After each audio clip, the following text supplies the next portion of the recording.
This is Ethan, and I'm here with Dave, and together we are Dave and Ethan's 2000-inch Weird Al podcast, episode 199-inch. On this episode, we interview actress and musician Laura Pursell, who played Tonya Harding in Weird Al's Headline News music video.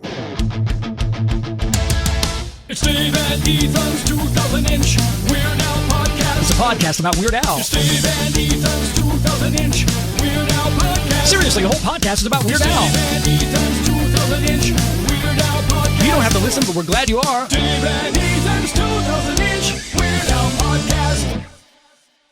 Welcome to episode 199-inch, Dave. Well, thank you, Ethan. I hope you have your party pants on, because it is almost time to celebrate the most important holiday of the year. Oh, you bet I do, and I also have my Viking helmet on and my mayonnaise ready to spread. I cannot wait for Weasel Stomping Day 2023 coming up this week on June 31st. You seriously did not just imply that Weasel Stomping Day was the most important holiday of the year? I mean, it's important, sure, but it's not very patriotic, if you ask me. Well, as a Weird Al fan, I obviously rank Weasel Stomping Day above American Independence Day, but don't get me wrong, Dave, I do have my Stars and Stripes socks already laid out for America's birthday on July 4th. All right, Ethan, you should be really embarrassed right now because I'm getting quite offended. What? I wasn't going to mention the American flag underpants you bought me on the podcast for everyone to hear. No. You're obviously forgetting something very important to me and my people that we celebrate every year during the first full week of July. Tax day? I don't know. I give up, Dave. You are not being very nice. Is that a hint? Yes, July 2nd through July 8th is Be Nice to New Jersey week. I'm so sorry, Dave. I should have remembered that. Forget about it. I forget about it. Wait! I think that's why I didn't remember it. You told me to forget about it. All right, now time for you to listen, because it's time for What's Happening in Weird Al Related News. Attention Los Angeles area Weird Al fans! Weird Al will once again join the middle-aged dad jam band for a show on Saturday, July 8th. Advance tickets are already sold out, but you can join on a first-come, first-served wait list. And if you make it in, tickets will cost $30 each. There are other middle-aged dad jam band shows coming up sans Weird Al, so if you're interested in more details, head over to madjb.com. Weird Al and those involved with the production of Weird the Al Yankovic Story have been doing a lot of interviews lately to keep the film in the top of the mind of Emmy voters. The one that really stuck out to us was our last episode's guests, Leo Bierenberg and Zach Robinson, interviewing Weird Al himself on Instagram Live. Now, it was a really fun interview, and even director Eric Appel joined in as a surprise guest to show off his Daniel Radcliffe as Weird Al golden bust and Hey Boy props that were in his office. And at one point, Weird Al mentioned hearing that Leo and Zach had written the music for the award show part of the movie first, and all of us here at Dave and Ethan's 2000-inch Weird Al podcast can't help but take credit for that morsel of trivia being first dropped on episode 198-inch. In a very surprising twist, near the end of the interview, Weird Al called out Leo and Zach for saying, in a different interview, that their favorite Weird Al song was, get this, Windows 95 Sucks. Now, during our interview, when they brought up downloading songs on Napster, I was really curious if they had accidentally downloaded any Not Al songs. But we had a lot to cover, so didn't quite have a chance to bring that up with them. And if you're a big enough Weird Al fan that you're listening to our podcast, we hope you know already that Weird Al had absolutely nothing to do with the song Windows 95 Sucks. There's a great list put together by XVR27 over at www.com-www.com called the Not Al List, which compiles some of the most commonly misattributed songs to Weird Al in the days of Napster. And sure enough, Windows 95 Sucks is on that list and is actually by Bob Rivers. Now, in making sure we did our due diligence, we asked our intern Frank to listen to Windows 95 Sucks, and, well, let's just say it's no Weird Al song. It doesn't even sound remotely like Weird Al. Yikes! Well, we know both Leo and Zach are big Weird Al fans, but we find it surprising that their all-time favorite Weird Al song is a song that is not even by Weird Al. Well, I mean, maybe they were joking. That's the only logical explanation. After all, they are world-class, award-winning composers and musicians, and soon-to-be award-winning composers of Weird the Al Yankovic Story. Well, that's gotta be it, Dave. Leo and Zach, you are both welcome to come back on our podcast anytime to share with everyone what your real favorite Weird Al song is. You know, the one that is actually a Weird Al song. This episode is brought to you in part by vegan burrito restaurant Burrito in Troy, New York, home of the 2-pound double wrapped in a quesadilla Burrito and Wizard Burger in Albany, New York. Come on down to Burrito and Burrito your Burrito, or hop on over to Wizard Burger for mouth-watering, loaded, dare I say beefy, vegan burgers. From Troy to Albany to Uranus, Burrito and Wizard Burger feed the hungry with out-of-this-world, plant-based, real food, always vegan style. Visit burritosquare.com and wizardburger.com and order ahead. Now it's time for what's happening in David Ethan's 2000-inch Weird Al podcast-related news. Attention Patreon family, ridiculously self-indulgent bonus episode 45 centimeter is now available over at patreon.com/2000inch. Listen as Ethan and a gaggle of guests review Weird Al's Nashville, Indiana show, one of the makeup shows from Weird Al's The Unfortunate Return of the Ridiculously Self-Indulgent Ill-Advised Vanity Tour. And don't worry, dear listeners, Dave's on the episode too, though he didn't actually attend the show. Sheesh! And our more frugal listeners were also treated last week to the release of Ridiculously Self-Indulgent bonus episode 43 centimeter. That is our epic review of the amazing Carnegie Hall show in New York City. If you want to change your ways and indulge, head on over to patreon.com/2000inch and listen to Ridiculously Self-Indulgent bonus episode 44 centimeter and Ridiculously Self-Indulgent bonus episode 45 centimeter right now today. As a reminder, for the entirety of Pride Month, all proceeds from sales in our merchandise shop at shop.2000inch.com will be donated to a charity that supports the LGBTQ+ community. Plus, Dave and I will be matching whatever proceeds are raised. To celebrate, we've added a slew of items with the 2000-inch rainbow logo to the shop, plus all of our old favorites are still there. Pride Month ends on Saturday, so be sure to get your orders in ASAP over at shop.2000inch.com. And now we are thrilled to introduce you to this episode's guest, so take it away, Ethan. Dave and I are thrilled to welcome our next guest. She's a singer, songwriter, actress, ice skater, and was born to music royalty. Listeners of this podcast may be most familiar with her work as Tonya Harding in Weird Al's Headline News music video. Please welcome to the podcast, Laura Pursell. How's it going, Laura? Hey, you make me sound so important. I'm amazed. You are. Wow. You know that person? I want to know her. You are her. Oh gosh. How are you guys doing? We're great. Thanks for joining us. It's an honor to have you on. Thank you for having me. Yeah. I have to tell you, this is the first time somebody has wanted to interview me about that video. Honestly, this is what? Yeah, I find that hard to believe. I kept thinking, like, somebody's gonna like stumble across this video, you know, especially after the movie I, Tonya came out, and you know, I feel like there's been so much press about Tonya Harding, and you know, my little old video back in, what was it, 1993. Yeah, 1994, yep. It's been like 30 years since that video came out. Oh my God! Oh my God, I can't believe it's that long. It seems like yesterday. That's so great.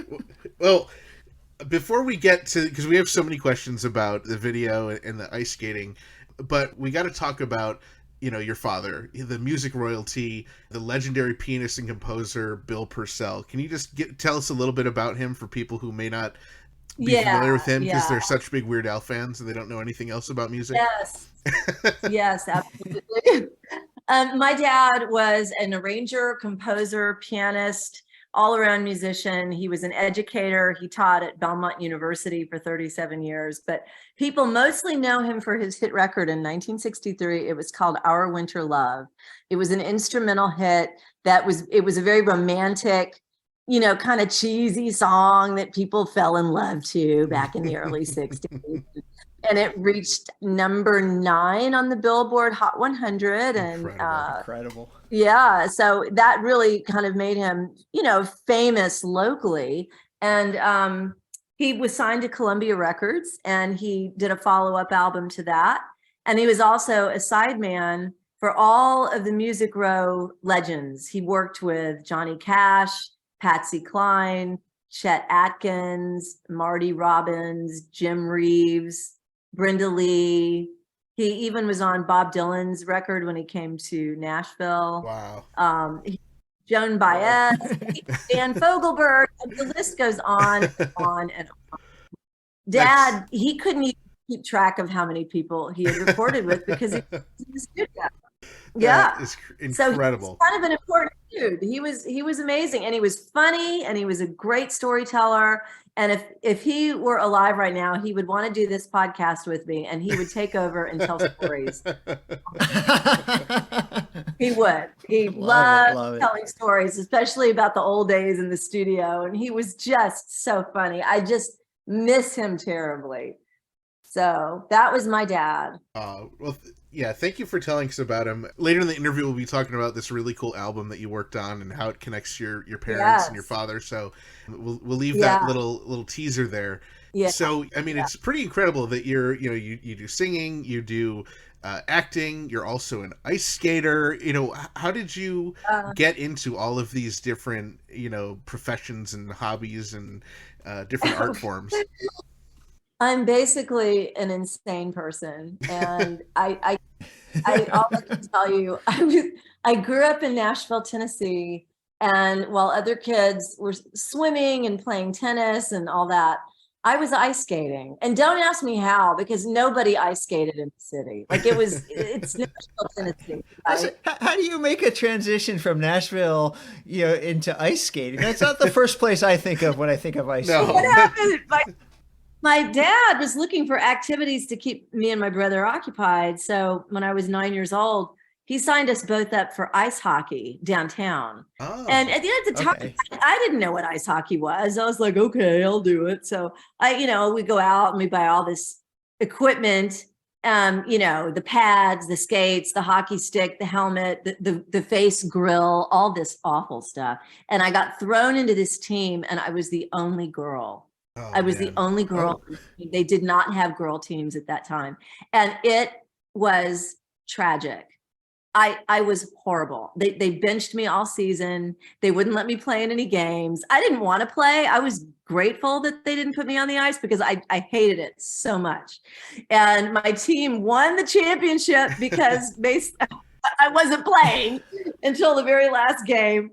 And my mom, I begged her, I said, please, I saw all these beautiful girls, they would get on the ice after me, and they were wearing these little dresses, and they were jumping and spinning and doing all this really cool stuff. And there weren't that many of them. There were maybe 3 or 4, but I wanted to be that. I wanted to do that. Plus I'd seen skating on television, the Olympics and Dorothy Hamill and all of that. So I wanted to do that. But she made me finish the season. She said, you are going to finish what you start, young lady. So I had to finish that stupid season. I had to wait. And then finally I turned 10 and I was able to go ice skating. And we didn't have a lot of ice in Nashville, but I took advantage of every freestyle session I could get. I skated all the time. And when they finally built a year-round rink, I was 13 or 14. Then I was all in. And they brought people in from other states to help us build the program. And I was on the very first Nashville figure skating team. Wow. So go figure. Yeah. I was never much of an athlete, but it was just something I loved. I just loved the ice, and I loved jumping. I loved spin. It was the closest thing to flying. It's the closest thing to flying for a girl, for someone like me. And I just loved the feeling of being out there, and I was pretty good at it. It was something I could actually do. So that's how that happened. And then life happened, and I skated through high school and competed. And then I went to college and I stopped skating. because I didn't think there was any point in me skating anymore, because I needed to get a life and be serious and figure out what I was going to do with myself. And I went to LA and I was acting. And then this whole Tonya Harding thing happened in 1990. And I knew there was an opportunity there, because I'm like, I can ice skate and I could make myself look like Tonya Harding. I could do that. And so I prepared myself. There were movies of the week coming down the pipeline. I can't, they were awful. Of course, they were terrible, but dramatizations of the Tonya Harding story. And this was like right when it was happening, right? And so I was all in. I dyed my hair blonde. I got my skates back. I started skating again. I found a rink in Culver City, California, and I started training again. And I was just waiting for that call. And I did. I auditioned for several of those made-for-television biopics, but I didn't have a lot of credits. And so I had really kind of given up on the whole thing. And then I got the call from Weird Al Yankovic about this video. Looking at pictures of Tonya Harding from the time and how you look in that music video for Headline News, it's pretty uncanny. You really did a great job making yourself look like Tonya Harding. Well, thank you, because to tell you the truth, and you can ask Al this, he did not bring me in to audition for Tonya. They brought me in to audition for Nancy Kerrigan. Oh. Can you? Wow. Isn't that interesting? Yeah. So I came in and I did, why me? I think that was the two lines that she got to. and so he was like, oh, that was really funny. Great. And I was heading out the door and I said, you know what? Do you mind? Could I also read for Tonya? And Al was in the room. And he was like, sure, go ahead. And so I auditioned for Tonya, and of course I mugged my face off, and I just went for it. He was laughing so hard. I knew when I walked out that I had booked it, and I knew. And what's funny is when I got that audition, guys, I did not know it was a Weird Al Yankovic video. They were very secretive about it. All I knew was that I was going in for a music video to play Nancy Kerrigan. That's all I knew. Huh. And so I walk in the room and there's freaking Weird Al Yankovic sitting in the chair. I'm like, what? You got to be kidding. Oh my God, this is so cool. This is so cool. I just love his videos. I grew up on him, Eat It and Fat, and he's just brilliant. He's so brilliant. So anyway, I left the audition and I was like, I think I booked that. I'm pretty sure that went really well. And they called me up and they said, okay, we have round 2 of our auditions. We have to make sure that you can actually skate. So they had the casting director meet me out at Pickwick Ice Arena. And it was so obvious she didn't really know much about skating. And she just said, okay, just get out there and do something. So, I did a spin and she goes, okay, you're fine. That's it. That's it? That's all I got to do? That's it? And she's like, yeah. So then I was offered the part. Wow. And it was so much fun and so crazy and so insane. And I remember we shot at 3 a.m. at Panorama. It was Paramount Ice Rink down in Paramount City. Okay. And so I had to get up at 2 a.m. or 3 a.m. to drive down there. And, because when they rented the ice rink, it had to be when it wasn't being used for hockey and skating, right? Right. Yeah. And gosh, it was fast and furious. And it kind of happened really, really quickly. And I had the feeling, and Al would storyboard everything out to a T. And he actually, I think, I could be wrong, but from what I remember, he actually hand wrote all the storyboards. He's insanely talented, this guy. He could do anything. So he storyboarded the whole thing out.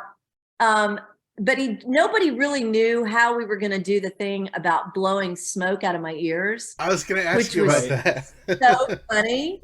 Well, what Al or someone on his team concocted. I had I had to wear a fire hydrant on my back.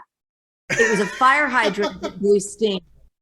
And they literally had these two pipes that came out of each end of the fire hydrant, and they wrapped it around the back of my head and behind my ear. And they would hit a button, and I would make a face, and all this steam would come out of both sides of my head. All I remember is that damn fire hydrant was so heavy. It was so heavy. And I'm like this little person. And I don't have like broad shoulders or anything. I think they were doing their best to try to hide it behind my shoulders so that you couldn't actually see the fire hydrant. If you look really closely, I'll bet you can probably see some remnants of it. Something. But I was really, really happy with how I couldn't believe how funny that turned out. It was hilarious. It's so good. It's so iconic too. Yeah.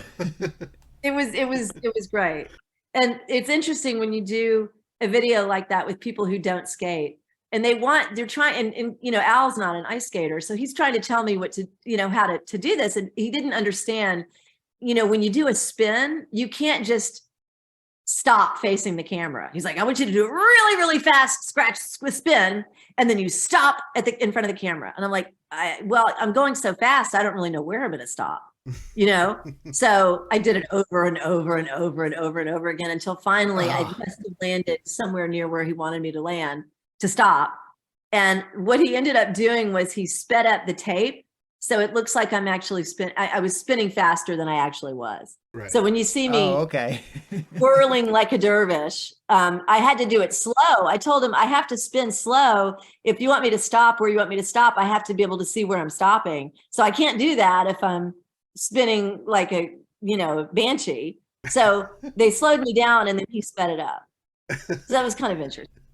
And, you know, and listen, better skaters would be able to do that. But listen, I never went to the Olympics. I was never like that, you know, and I never did triple jumps or anything like that. So they hired a novice skater, really. So I'm glad it came off as well as it did. And the girl who played Nancy Kerrigan, have you guys interviewed her? No. Did you know her? Oh, yeah. I met her much later. She's a skater. And she was in the Ice Capades. She was actually much better, you know, than I was. Oh. And what is her name? She's my friend on Facebook, and we don't talk that much. But I mean, she's nice. I don't. Gosh, I'll have to look her up while we're talking. Well, she's probably still mad about the kneecap. Oh, right.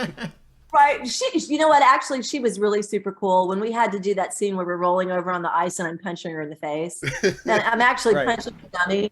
It's so obvious I'm punching a dummy. It's so hilarious. Right. And we had to roll over each other on the ice, and she was like, "Oh, Laura's back is going to get scratched because the back of the back of my dress was bare, right? So it was my bare skin, and she placed her hands underneath my back to make sure that I didn't get scraped up by the ice, which was very nice of Nancy because her dress covered and my dress didn't.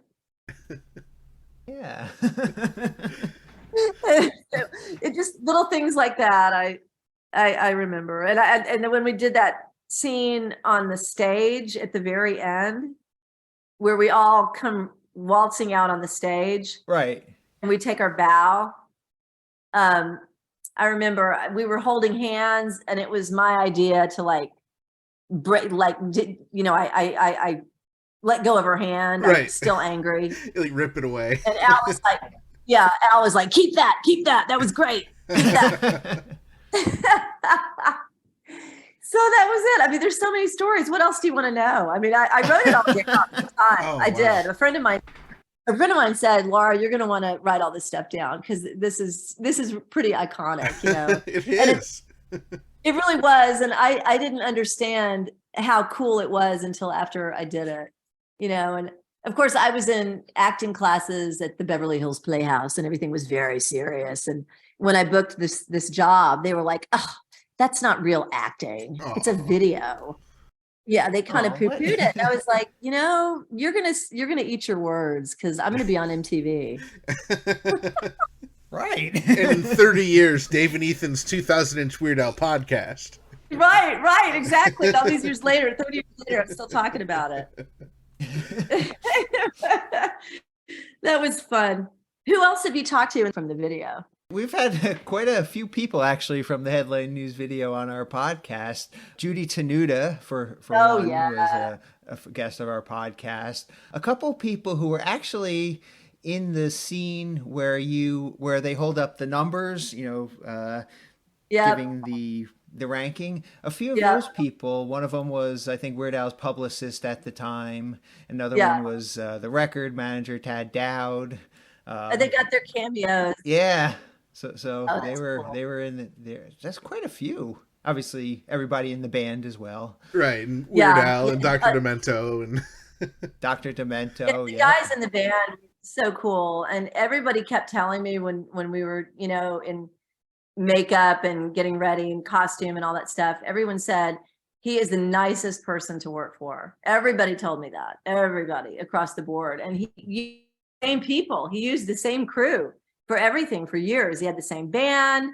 He was just very, very loyal to his friends. And that's pretty rare, I think, in Hollywood. And he's just very, very well thought of. Absolutely. He still, 30 years later, has the same exact band. Yeah. So everybody who you were in that music video with in the band scene is still his band member as of today. I ran into one of them. Yeah, I ran into one of them at the, his last name is, I think, Bermudez. I ran into him at the NAMM show in LA. Oh, and, yeah. I took a picture with him and we placed it side by side. I did a little post on Facebook. I said, because there was a picture of us together in 1993. He wanted a photo with me, and then we duplicated the photo again in 2018. Awesome. Oh, cool. Yeah, it's too bad we're not on video right now. I'd show it to you. Oh, yeah, you should definitely send that to us so we can post it. Yeah, I'll find it. It was so fun. So I have a bunch of questions about the video, but I guess I want to go back to something you were talking about, which is really intriguing to me, and that's auditioning for a music video. How does the audition process work there? Because you're not actually speaking lines in the music video. You're just, Yeah.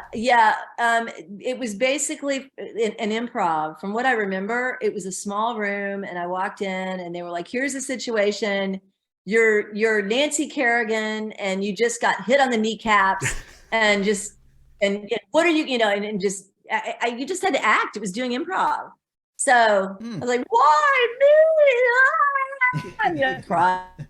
And then for Tonya, and I asked to do Tonya, and I'm trying to remember what they asked me to do. I think it was.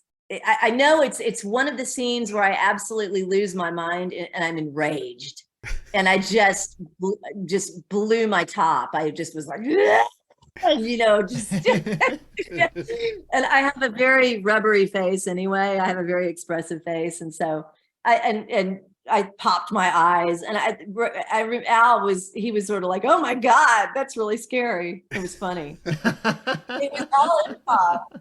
Yeah, there were no lines. There were no lines. They would give you the sides. They call them sides, right? When you go in and you audition for anything. But this just happened to be sides with no dialogue. So, and that happens a lot. You just go in and you have to act out the scenario. And that's what I did. And I think I was by myself. I don't think I had a partner. I don't think I had anybody I was working with, from what I remember. It was very fast and very lighthearted and fun. The whole thing was maybe like 3 minutes. It wasn't very long at all. Wow. Oh, okay. Now, were there other people there auditioning too? Oh yeah. They were in the waiting room. And and when I went in, there were people auditioning for Nancy, because I was in for Nancy. Right. So you had all these people who were trying to look like Nancy Kerrigan, and it was there was no way. I had the blonde hair because of my Tonya, my ambition to play Tonya, and I still don't know why they brought me in for Nancy. That I almost think that was some kind of a mistake. Right. But I did. Yeah. I tried to put my hair, I tried to pull it back the way that she wore it, and put my makeup on the way that she wore it, and but it worked out the way it was supposed to. Oh, for sure, yeah. You mentioned popping your eyes out, and there's a great part in the music video where you're holding the voodoo doll of Nancy, and you pop your eyes out with this evil grin. Yes. Oh, I love it. That was fun. Yeah, Al encouraged me to just go over the top. There was no subtlety. And in acting class, everything, you're supposed to be I was always told to calm down and be, less is more, and Right. don't act, just be, so I was really working on being subtle. And then I get this part, and Al's telling me to just lose my mind and go for it. It was confusing a little bit at the time. I'm like, oh, this goes against everything I've been studying, All right. And I remember when I was punching the dummy, he really wanted me to just punch the crap out of it, just punch it. And, I'm not a boxer. I don't punch anything. So he didn't it just wasn't reading. So he literally got down on his hands and knees on the ice, and he punched it. He showed me exactly what he wanted, and pick it up. And I was like, oh, okay, I can do that. He sort of gave me a line reading. He gave me a line reading lines. He told me exactly what he wanted. And I was like, oh, thank you. Oh, I get it. Okay. Oh, it's so good. It was fun. I'll have to watch it again. It's had something like 10 million views or something. I wish it had become one of his bigger hits, but I think the song was so of its time, it's not, I don't know if it's a classic video, because you have to really go back and look at history to remember these events. I mean, the Tonya Harding thing that'll last forever. But, Right. Lorena Bobbitt and what happened, and the guy who got caned in India, Right. a lot of people, they don't remember those stories. It's not something that people, it's not part of our daily conversation, Right, yeah. So out of everyone Right, yeah. depicted, I think Tonya Harding is the one name that someone's going to remember best, I think. yes. I have a funny story that, when they were shooting I, Tonya, the movie, Yeah. Yes. Margot Robbie, of course, who plays Tonya, she was training at Pickwick, where I ice skate, where I was training at the time. And she would show up in the morning, and I didn't know who she was. She was just very, very tall, and clearly did not know how to skate. And I remember being really annoyed. I was like, who is this person who is just standing in the middle of the rink with her coach, and she's in the way? Like, I'm trying to run my program, and she won't move, and she obviously can't skate. She does not belong on this freestyle session. Then somebody told me that's Margot Robbie. I was like, oh. She's training. She's learning how to skate for the next Tonya Harding movie. And I was like, why is she playing Tonya Harding? First of all, she's beautiful. She's 6 feet tall. How's that going to work? She ended up doing, I thought, a really, really great job. But she was very, very nice. And she was very open about the fact that she couldn't skate. And I was on the ice with her one day with my coach, and we were doing backward power poles. And I wasn't really looking behind me. And I smashed right into Margot Robbie. Oh, no. And she went flying. She went flying into the plexiglass and she hit her face. Oh, no. Like, she went into the plexiglass. And I thought, if there was ever a Tonya Harding moment, that was it. I cannot believe I just did that. Tonya Harding. I literally just smashed her into the plexiglass. She had to get off the ice. Her face was red. Oh, no. And I was like, No. I felt so bad. I said, I am excited to see you. And she was like, no, she's Australian. No, don't worry about it. I don't know how to skate. I don't know how to stop. I didn't know how to stop. I'm like, that's what happens when you don't know how to stop. But that happened. I threw her into the wall without meaning to. I thought the irony of that was just unmistakable. Right. I feel like you would have told us if this was the case, but did you have an opportunity to share how you had originated the role that she was going to be playing? I was dying to. I wanted to go talk to her. but she was definitely under lock and key, and she had her figure skating coach with her and her acting coach with her. And as soon as she got off the ice, she retreated to a corner. They didn't want to talk to anybody. Yeah. And I thought, oh, man, I would have, and she would have loved to hear it. I know she would have loved to I'm hear sure. it. It would have, right. It would have been a great conversation. And they literally hustled her out some back door. So I was never able to have a conversation with her other than, I'm sorry, I threw you into the plexiglass. Oh. All I was ever able to say to Margot Robbie. Isn't that a shame? Oh, man. That was the extent of our dialogue. So and she was very nice about it. But one day, if I ever meet her, I'll tell her. I'll have to fill her in. And for sure. She'll remember it. She will. I'm sure she will. Yeah. But I thought, did you guys see the movie, I, Tonya? I have not seen it. Oh, it's pretty good. There's only one Tonya Harding for me. There you go. Yay, that's the right answer. I wonder, do you think Tonya Harding ever saw this video? The real Tonya Harding? I don't know. That's an excellent question. I don't know.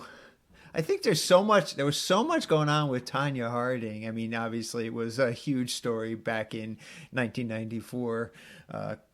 I don't know if she had time to sit down and watch MTV and hope the video came on. Or even later on. I wondered at the time when we were filming it, I was telling my friends, I said, she's pretty scary. You think she's going to come after me? It's really unflattering portrait of her. She may not like what she sees. I sort of have to assume that, after the whole scandal and everything kind of died down, I think she had a lot of time on her hands and she probably was able to watch it. It's possible. At this point, she probably would welcome the publicity. Yeah. She would love it. That's true. So, Laura, you mentioned filming at 3 a.m. at the Paramount Ice Rink. Yeah. How many different shoots were there for the video? Because I know we mentioned a couple of different scenes. Obviously, there's you skating, and then there's the one beating up the dummy and that kind of stuff. But then there's like the press conference. There's the bowing on stage. How many different locations were those shot at? Yeah, my part of it was 2 days. The first day was at the ice rink, and the second day was at this theater. And I'm trying to remember. You might be able to tell me where that was. It was in Hollywood. It was somewhere in Hollywood. Yeah, my understanding, it's Longfellow Elementary School Auditorium in Pasadena. In Pasadena, yeah, it was in Pasadena. That's right. Oh gosh, it's all coming back to me now. Yes. It was, and with the judges and the scorecards, I believe that was done at the rink. Okay. I believe. Okay. Now, when they did, the part that took the longest was that spin that I told you about, when Al was like, I need you to stop and face the camera. And I'm like, I can't. Trying. I'm not that good. Oh, God, that took the longest. But I'm sure we ran over time. And it was probably my fault. But then we went to, I think it was the next day or 2 days later, we went to that place in Pasadena. And I remember all these stars, these B-list stars were showing up. And I remember that, do you remember Angeline? She had all those posters all over LA, the blonde. Are you guys located in LA? We are not. We're located on the East Coast, but I am familiar with the name Angeline. I believe she's come up on the podcast before, actually. Yes. Angeline was famous for absolutely nothing. She was famous for being Angeline. And she was married to some guy that paid all this money to splash her all over these, billboards all over town. And she'd had every kind of plastic surgery known to man, huge boobs, tiny waist, real skinny, big lips, bleach blonde hair. She was probably close to 80 years old. I'm not kidding. Maybe 70. But she was trying to look like she was 25, and she drove a pink Cadillac, I think. Everything was pink. She drove a pink, and she would drive all over LA. And the side of her car is Angeline. And she would, she was just famous for being Angeline. And people would wave and everything. So it made total sense that Al would give her a cameo in the video, because right? But she was late. She was late. She was late to the shoot. Oh, no. And so what happened was, he put all these other people in. There was the from Night Court and oh God, there were so many. Demento, of course, all these people were in it. Yeah. And so she finally shows up at 4 p.m., right? And she's like, I'm ready for my close-up. I'm ready for my, and they were like, Angeline, I'm sorry, we're done. We finished shooting. We waited, we tried to reach you. We were done hours ago. And she was like, but I was working on my lips. He was going to do a close-up on my lips. He told me. I remember him saying that. He was going to do a close-up on my lips. And I guess they had to substitute the close-up on her lips with a different shot. I'll never forget that. And Wow. she was very upset that her close-up of her lips was not going to be included in this video. Oh, no. Yeah. I wonder if Al remembers that. You'll have to ask him. Oh, that's so funny. But I remember, because I was standing right there and I was like, oh gosh, so sorry you don't get your close-up of your lips. It's too bad.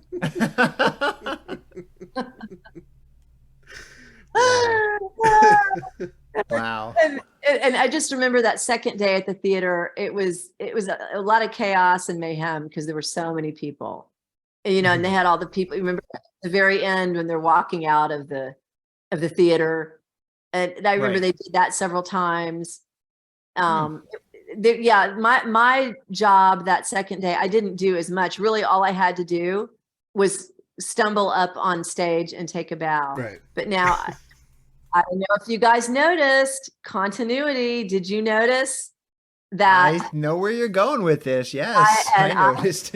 Yeah, they got it was the wrong leg or something. It was what was it, me or was it her? No, it was Nancy who had the bandage on her leg. You hit her in her right, or not you, the assailant hit her in the right leg, but her left leg was bandaged up on stage. I cannot I might have believe, that backwards. right? And I was bandaged up too. I mean, because we were both like, was I on crutches? I think I was on crutches. Here, I'm looking right now.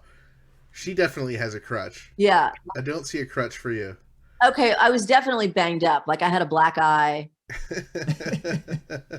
And yeah, we'd been through the war. Right.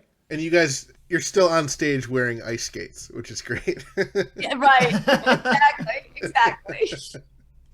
And they bandaged up the wrong leg. She should have known that. Yes. She was an actor. She should have said, wait, that's not the knee that I got banged up.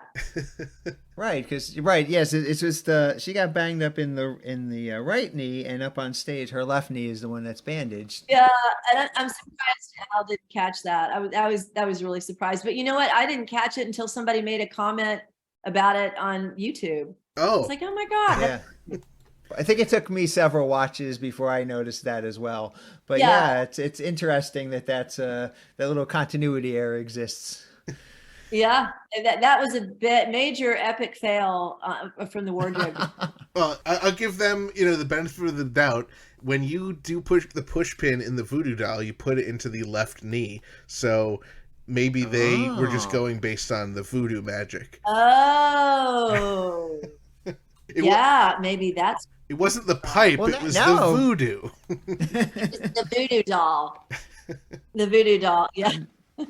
Now, I don't know if you know, and I may have to ask our intern Frank to look this up, but which knee was Nancy Kerrigan injured in real God, life? we'll have to, let's see, let's Google that. We got to Google it. Yeah. Hey, Sarah, which knee did Nancy Kerrigan injure? Oh gosh. Ah, okay. All right, so our intern Frank is telling me that it was Nancy Kerrigan was struck on the lower right thigh. The right side. Okay. All right. Okay. That's right. It was her landing leg. It was her landing leg. That's why that was so awful. That's the landing leg. Okay. So and then I put the voodoo pin in the wrong knee. Oh, okay. Well, Yeah, but this was a parody. This is not a documentary, Yeah, exactly. that's true. That is true. That's so you. In fact, maybe that was intentional on Weird Al's part to have the wrong knee be bandaged while up on stage, or I guess the wrong knee be bandaged. In UHF, when the guy's arm gets whipped off, the wrong arm falls, so it could have been intentional. Maybe it was on purpose. Yeah, you don't know with Weird Al. He does try to put his little sneaky things in his videos. I assume you would have said so, but had you ever met Tonya or Nancy, the actual women, in your adventures ice skating? No, I have not. It would be interesting to meet either one of them. Yeah. Yeah, and at least Nancy, she still skates, and I think she coaches. And Tonya, she was forbidden. She could not. She was stripped of her ability to ever compete again. Right. So and I think she took that plea deal rather than go to prison. It was either you go to prison or you get stripped of the ability to ever skate again. And she was like, I don't want to go to prison. I don't want to. So she. Right. Yeah. If it were me, I'd probably go to jail first. Really. I mean, that was all she really? Knew. Yeah, that's all she knew how to do. That's true. Was skate. Huh. Yeah. I mean, look what happened. She ended up sawing trees and logs and like doing wrestling, women's wrestling and boxing, and right. Each his own. But she was such a great skater. She was the first American to land a triple axel in competition. So that was, she's in the history books. She did do that. So all the craziness aside, she is the first person to land a triple axel in competition. That's pretty amazing. It is. Considering that's a hard jump to land. Very hard jump to land. I'm a coach at here at the Scott and Hamilton Skating Academy, and you have people trying triple axels all the time. You very rarely see anyone actually land one. Ever. So it's the fact that she did that. It's pretty amazing. Yeah, it is. Wow. Now it sounds like you're still skating. You still do some skating? Yeah, no, I do. I'm an adult competitor, and I'm actually better now than I was when I shot that video. Isn't that funny? I'm actually okay. So could you stop the way that Weird Al wanted you to now? Yes. Actually, now I could. Yep. There's a way you do that, and you slow down at the very last minute. You spot and you just I could do that. But I did not know how to do it then. I could do it now.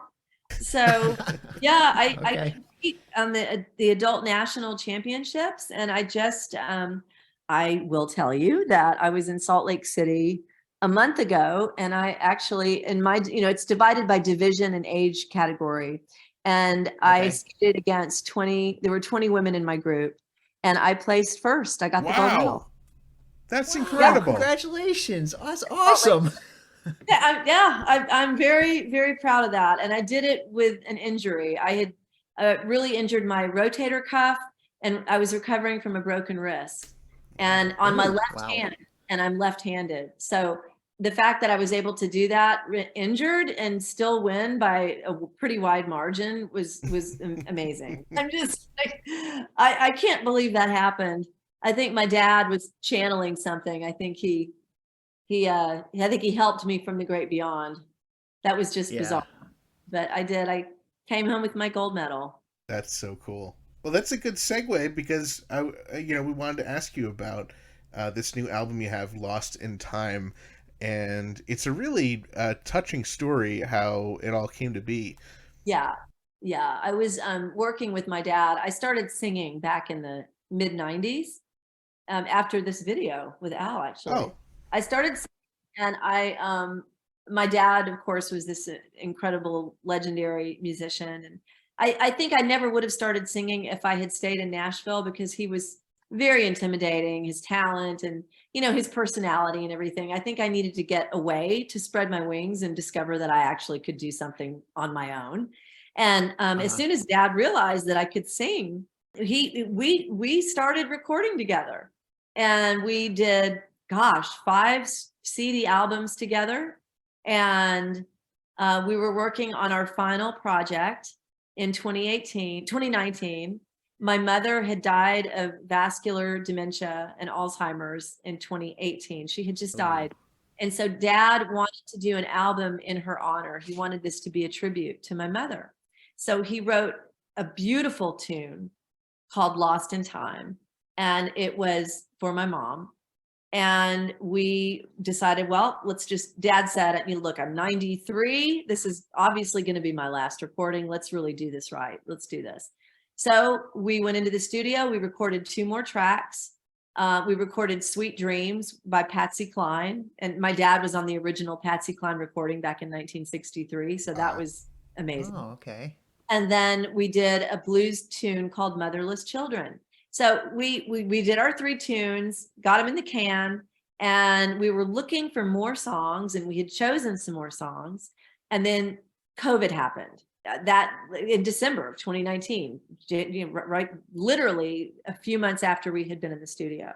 So everything shut down. We couldn't get back into the studio, but Dad kept writing arrangements. So he wrote 4 more arrangements. And then this thing dragged on longer than we thought. We thought, well, maybe we can get in the summer, we can record, but then that couldn't happen. Then we thought, well, maybe the fall, that couldn't happen. So Dad stopped writing. I think he just kind of got, I don't want to say lazy, but just taking a break from it all. And tragically, he caught COVID in August of 2020, and he passed away 3 weeks later. He had just written a beautiful arrangement for my uncle and his wife for their wedding. And he performed it for them on August 8th, 2020 for the very last time. It's on video. I have him, there's a video of him playing it. It's this beautiful instrumental that he wrote called Tender Wish. And after he died, I found that piece of music and I had it arranged with strings. And it's the last track on the album, and it is so gorgeous. You cannot listen to this music without crying. It's so beautiful, especially when you know the story. And it's just a very hopeful song about finding love later in life. And then he left us. So I told Dad when he was in the hospital, and I don't know if he could hear me because he had already started to transition.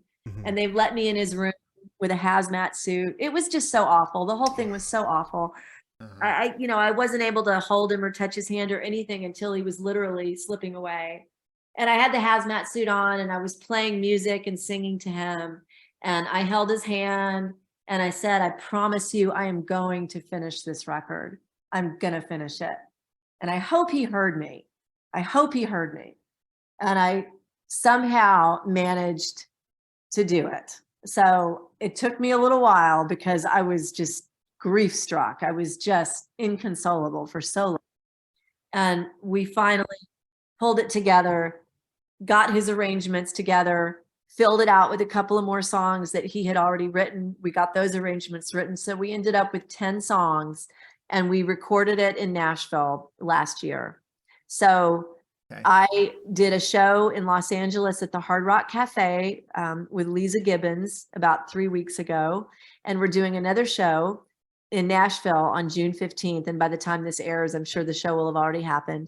But it's at a little place called it's a very famous place called Third and Lindsley. And we're going to have every Nashville musician who worked with Dad, whoever is left and alive, they're going to come. Wow. I have Charlie McCoy, the great harmonica player, a member of the Grand Ole Opry. He's coming. He's going to open the show for us. I'm going to do the whole record. We're going to have video footage of Dad. We're going to have photos. We have a screen behind the musicians. It's going to be so moving and so wonderful. And I think after this show, I can just sort of release it all finally, and focus on my own projects. But this was our labor of love for Mom, and it became tribute to both of them at the end of the day. So it's a tribute to my parents, and I'm just really blessed that I'm able to do this and that I have the wherewithal to do it and the resources to do it, and the support to do it. And I just wish Dad were here to see it, because I think he would be so proud. I think he would have loved what we've done. Yeah, it's an incredible story for sure. Yeah, that's a wonderful tribute to your father. Yeah, Absolutely. it has to be done. It just has to be done. And when he died, we weren't able to do anything for him because it was COVID. Oh, We had a funeral, but right. we weren't able to do a big musical celebration for him. And people were really wanting to celebrate him, and we couldn't do it. We couldn't do it. So now, hopefully, this will be that, in a way. Right. So I'm very excited to do it. It's going to be really emotional and super meaningful. Absolutely. And I Wow. hope wherever he is, he can see, but I think dad's gone. I think he flew away to some other constellation because that's the way he was. I think he's off doing something spectacular somewhere else. Yeah, but Yeah. it's going to be awesome. Well, Lost in Time, a tribute to Bill Purcell, is available now. You can download it. You can get the physical CD over at laurapurcell.com. And just to echo what Dave said, what a wonderful story, what a wonderful tribute to your father and to your mother as well. Yeah, thank you. Yeah, it really is. And I started writing a book about it, and if I can ever, pull it together, I probably will write about it because there's so much more to it. But yeah, Right. I really appreciate your support and letting people know about this. And people, if you don't go to my website, you can also go on iTunes. You can stream it on iTunes, Spotify. I think it's available on Amazon now, finally. And we sell CDs on the website. If anybody wants, some people do still actually buy CDs. So we are selling them on the website. I know I do. Yes, for sure. Oh, do you? Good. Some Ethan people and I are huge collectors of physical media, Yes. so we would rather have a CD in hand than an Yeah. MP3 flying around, in the middle of the cloud somewhere. We're excited for your event in Nashville and to follow along with all your fun. We can follow you on Instagram at Laura Pursell, on Twitter Yes. at the Laura Pursell, Yep. and laurapurcell.com. Thank you so much for coming on here and talking to us all about this thing that took you 2 days 30 years ago, but have really been important to us for so long. Yeah, it's a fun trip down memory lane for sure. Once again, we'd like to thank the amazing Laura Pursell for joining us on the podcast. Be sure to check her out at laurapurcell.com, at Laura Pursell on Instagram, and at the Laura Pursell on Twitter. This episode is brought to you in part by Discover Darwin, promoting tourism in Darwin, Minnesota. Not only is historic Darwin, Minnesota beautiful, it's also a wasteland of criminal activity. Now, this might be a little tough to hear for our young and pure listeners, so please be advised we will be discussing vicious crime activity. In front of us, we have an unedited, uncensored list of the gruesome criminal activity reported in the local crime blotter for the month of May 2023 in the Darwin Township. All right, this is your final warning. You will not be able to unhear this. May 16th, 9:20 p.m. County State Aid Highway 11 in the Darwin, Minnesota Township. Suspicious activity. Oh, the horror! No! Handled by officer/deputy. Oh, phew. Oh my gosh. Thank you, God. Thank you, good Lord. May 18th, 10:14 p.m. County State Aid Highway 11 in the Darwin, Minnesota Township. That's the same general area? This is a conspiracy? Suspicious vehicle. Gone on arrival. Oh my gosh, they're on the loose! No! So visit Darwin, Minnesota on your next stressful expedition. Discover Darwin, more than just the twine ball. And after you visit Darwin, Minnesota, be sure to attempt to visit discoverdarwin.biz. Dave and Ethan's 2000 Weird Al podcast is brought to you absolutely free thanks to our incredible sponsors, Burrito, Wizard Burger, Jackson Scoggins, and Discover Darwin. Our podcast is also supported by everyone else in our Patreon family, with special thanks to our amazing close personal friend level Patreon supporters. Blair, Kev, Javier, Ron, Scott, UH Jeff, Mike, Matt, Kenneth, Gus and Alicia, Allison, Adriana, Ajax, Jake, Zeb, Zach, and Dana B. Also thanks to Robert and everyone else in our pretty stinking majestic Patreon family. If you enjoy our family-friendly Weird Al podcast, please consider supporting us at patreon.com/2000inch. There are awesome benefits like getting your name on the podcast, your own private RSS feed, which gives you early access to each and every bonus episode, and the self-satisfaction of doing something important with your otherwise pitiful, meaningless existence. And you know you want to do it. Now would be a good time to join if you haven't already, because you'll be the very first to hear each and every one of our remaining brand new ridiculously self-indulgent bonus episodes the instant that they drop. And don't forget to check out our official merchandise over at shop.2000inch.com.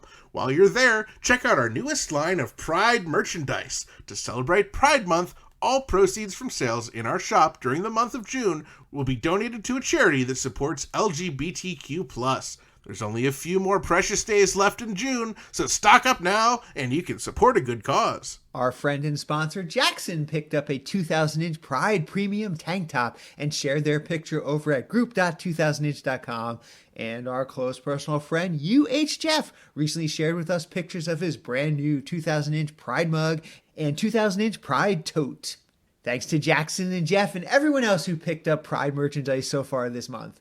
Please feel free to proudly show off your Dave and Ethan's 2000-inch Weird Al podcast Pride merchandise everywhere, and be sure to tag us on social media. We love hearing from our listeners and other Weird Al fans, so be sure to join our Facebook community at group.2000inch.com and visit our Discord server for even more riveting Weird Al and Red Rum Goody related conversations. You can find both of them linked on our website, as well as information about past episodes and guests over at weirdalpodcast.com or 2000inch.com. And while you're there, click on Ridiculously Self-Indulgent bonus episodes to follow along with our adventures on tour, and click on Black and White and Weird All Over bonus episodes for our special series where author John Bermuda Schwartz walks us through his first book, page by page and picture by picture. Keep up on new episodes, podcast news, and events by following at 2000inch on Facebook, Twitter, and Instagram.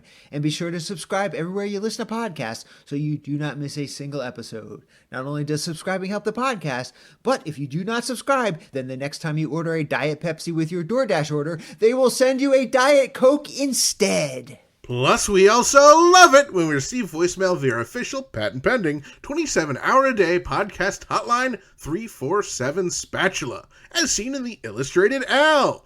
That number is 347-772-8852.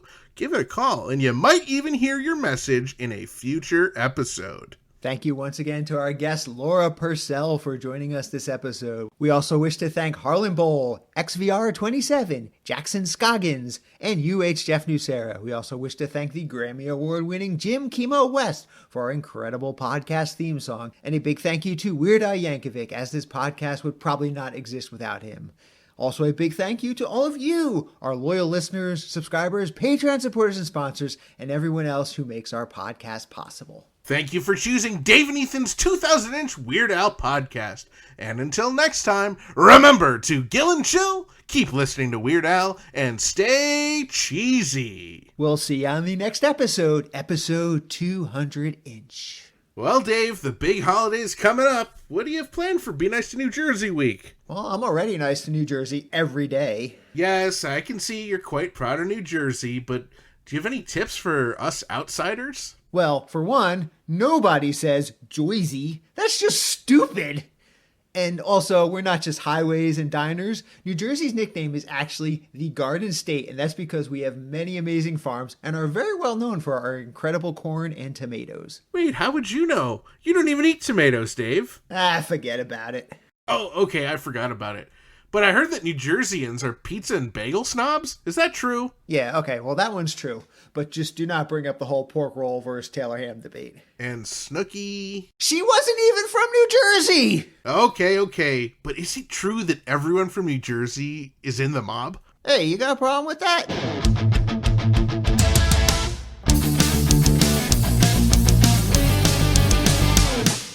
That was Dave and Ethan's 2000-inch Weird Al podcast episode. Forget about it.